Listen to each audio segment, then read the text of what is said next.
আসসালামু আলাইকুম সুপ্রিয় বন্ধুরা, আজকে আপনাদের নতুন একটা জিনিস দেখাচ্ছি।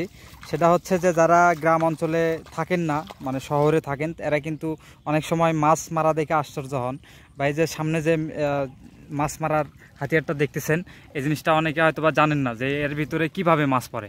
তো আজকে কিন্তু সেই জিনিসটাই দেখাবো যে কিভাবে মাছ পড়ে। কি কও, তুমি কি কও? হ্যাঁ, মাছ অনেকেই প্রশ্ন জাগতে পারে অনেকের মনে যে কিভাবে মাছ ঢোকার মধ্যে। হ্যাঁ অবশ্যই। আসলে কি যে মাছ দেখতে পাচ্ছেন না যে এই পাশ দিয়ে কিন্তু আচ্ছা, অনেকটা কিন্তু মানে ফাঁকা আছে। দেখেন দেখেন বরাবর কিন্তু এই যে ফাঁকা আছে। এটা হচ্ছে এরকম এক মানে একটা নখ ঢুকবে আর কি।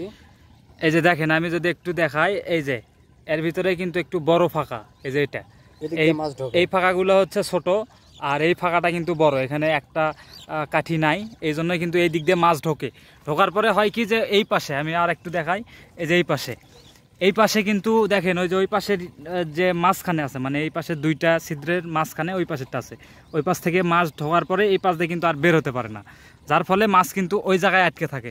তো তুমি একটু বসে দেখাও যে কিভাবে বসায়, কি করে দেখাও। আচ্ছা, এগুলো চিনবি যে মানে যাদের বাড়ির পাশে আশেপাশে নদী এলাকা, তারা মাছ মারার অনেক যন্ত্র চেনে। তো আমাদের এখানেও আছে অনেক যন্ত্র আছে। আচ্ছা, এই যে যন্ত্র, এর নাম কি? এই যন্ত্রটার নাম কি? আমাদের প্রচলিত ভাষায় বলে ডারকি, মানে ডারকি বলে। আচ্ছা, তো এটাকে ডারকি বলা হয়।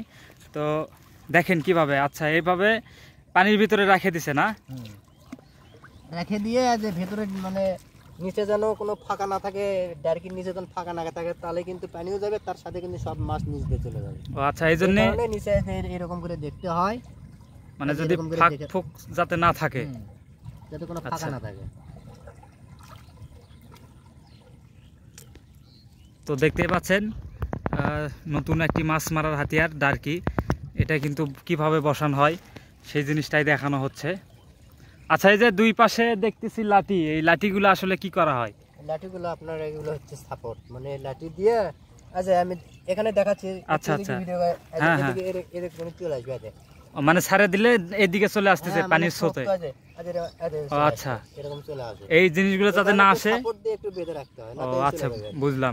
পানির স্রোত যাচ্ছে, আজকে একটু পানির স্রোত বেশি, তারপরও এই যে দেখেন এপাশে প্রচুর স্রোত যাচ্ছে। তো এই স্রোতে যাতে ডারকিটা না ভেসে যায়, এই জন্যই কিন্তু এই দুইটা লাঠি সাপোর্ট হিসেবে দেওয়া হয়। দেখেন এই যে বসাচ্ছে, একটু লক্ষ্য করতে থাকেন। আর একটা সাইড দিয়ে দেখতে পাচ্ছেন না যে এগুলো সাইড দিয়ে মানে একটু পানি গেলে সমস্যা নাই, কিন্তু এই সাইড দিয়ে যদি একটু ফাঁকা থাকে মাছ চলে যাবে। আচ্ছা, এই কারণে এগুলো দেওয়া দুই পাশ আটকে রাখছে। অনেকে বলে এত মানে জঙ্গল, এত অপরিষ্কার জায়গাতে এরকম বসে রাখে, এটা কিন্তু ঠিক সেই কাজের জন্য। যাই হোক, ডারকিটা বসাচ্ছে, সবাই দেখতে থাকেন।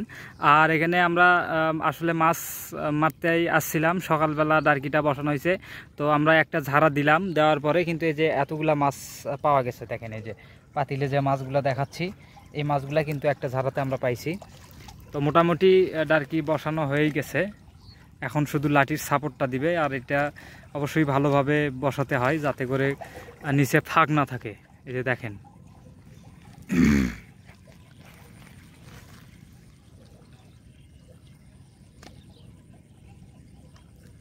এই যে লাঠির সাপোর্টটা দেওয়া হলো, দিয়ে এখন ওই জায়গায় বাঁধা হবে।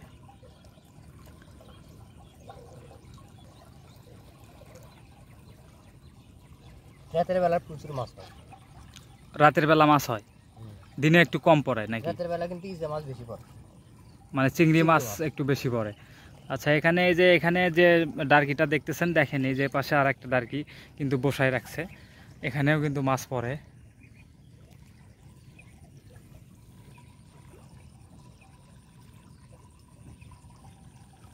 এই যে বাঁধে দিছে, একটু বাঁধে দিছে, দেওয়ার পরে এই জায়গায় কিন্তু আর আসবে না, সাপোর্টে আছে ডারকি, আর স্রোতে কোনো দিকে যাবে না। তো এটাই হচ্ছে ডারকি মাছ মারার হাতিয়ার, যে মাছগুলো মারছে। তো এখনকার মতো ভিডিওটা এই পর্যন্তই। সবাই ভালো থাকবেন, সুস্থ থাকবেন, দেখা হবে পরবর্তী কোনো এক ভিডিওতে। ধন্যবাদ সবাইকে।